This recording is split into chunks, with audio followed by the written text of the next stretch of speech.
Oke teman-teman, kita lanjutkan lagi. Masalahnya adalah sekarang tantangan fintech. Apa sih tantangan fintech ya? Resiko fintech yang paling umum, yang bahaya yang ditimbulkan fintech ya bagi konsumen nih paling banyak yang ditakutkan ya. Makanya tadi kalau kita lihat data yang lebih dari 50 juta dananya, mungkin dia agak berhati-hati sekali. Nah, yang banyak menggunakan 5 sampai 15 juta itu masih oke lah, masih fine.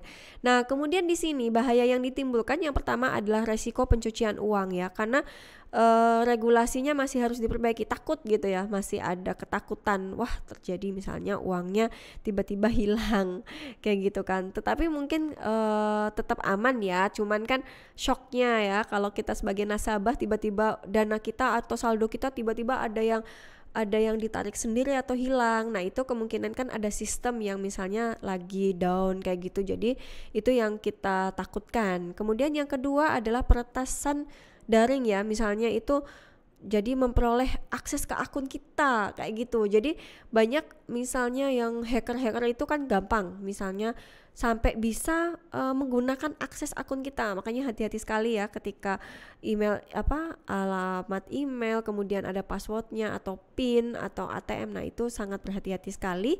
Kemudian ada resiko identitas digital, kode keamanan dan kata sandi bisa mudah diakses. Nah makanya kayak gini jangan sampai kita sembrono atau nyimpen sembarangan ya. Kemudian selanjutnya ini potensi kerawanan fintech. Jadi teman-teman, kenapa saya tampilkan ini? Karena harus berhati-hati ya.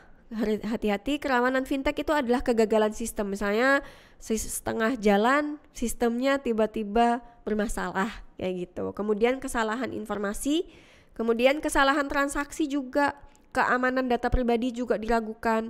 Kemudian kerjasama dengan pihak ketiga ya. Nah, terus penerapan sistem KYC, kemudian ada rentan terhadap aktivitas pencurian uang dan pendanaan terorisme. Nah, ini juga kerawanan juga ya.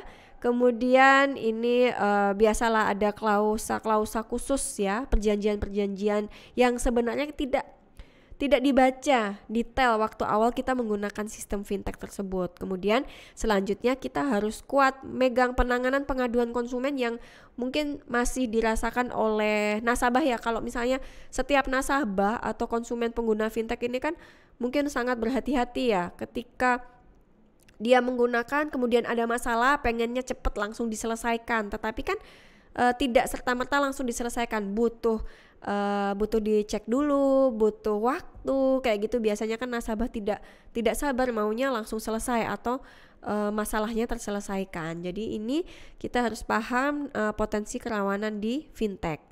Nah, kemudian di sini manfaat pembayaran berbasis fintech ya. Jadi imbalan pembayaran berbasis fintech ini sebenarnya lebih cepat karena transaksi dana itu seketika.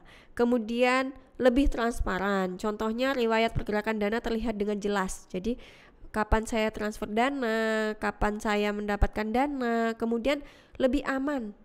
Jadi kita tidak perlu khawatir kalau dana kita hilang. Memang tadi yang saya bilang bahwa sistemnya suatu saat down misalnya, tetapi aman. Amannya apa? Apabila fintech tersebut sudah terdaftar di OJK, maka teman-teman jangan takut, keamanannya ya terjamin.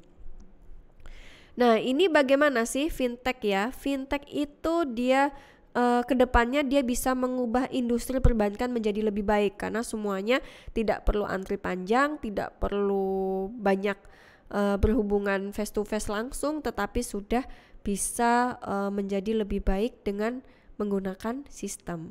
Nah, kemudian berikutnya adalah di sini kalau lembaga keuangan perbankan tidak mengikuti perkembangan digital, jadi teman-teman malah akan lari ya. Nasabah itu mesti akan memilih mana yang lebih mudah penggunaannya. Platform digital mana, perbankan atau lembaga keuangan yang menyiapkan platform digital yang lebih mudah. Pasti nasabah memilih itu. Nah, pasti teman-teman juga gitu. Nah, kalau misalnya dipersulit atau tidak mempunyai layanan platform digital, maka pasti tidak menjadi pilihan ya, tidak menjadi pilihan masyarakat. Jadi di sini fokus di fintech itu seperti itu. Jadi kita sudah mengenal fintech itu apa.